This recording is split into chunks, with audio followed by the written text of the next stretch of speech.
श्री राधा नाम की महिमा। कर जरि बंधन करो में, नीति नीति करु प्रणाम। रसना से गाती गाता रहूं श्री राधा राधा नाम। जो भी श्रद्धापूर्वक राधा जी के नाम का आश्रय लेता है वह प्रभु की गोद में बैठकर उनका स्नेह पाता है।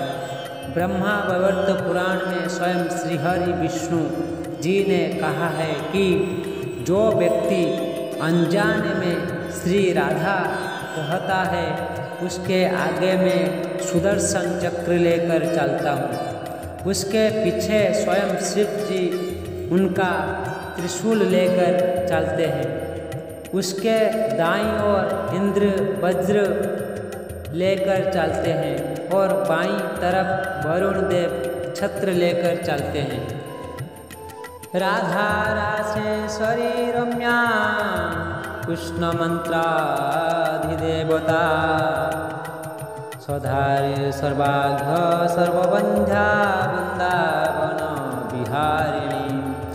वृंदा राधा रमा सस गोपी मंडल पूजिता, सत्या सत्य परा सत्यभामा श्री कृष्ण वल्लभा।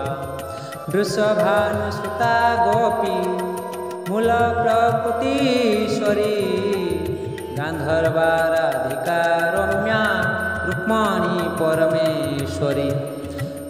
परात्पर तरा पुण्या पुण्यचंद्र विमानता नना, भुक्ति मुक्ति प्रदा भवव्यधि विनाशिनी।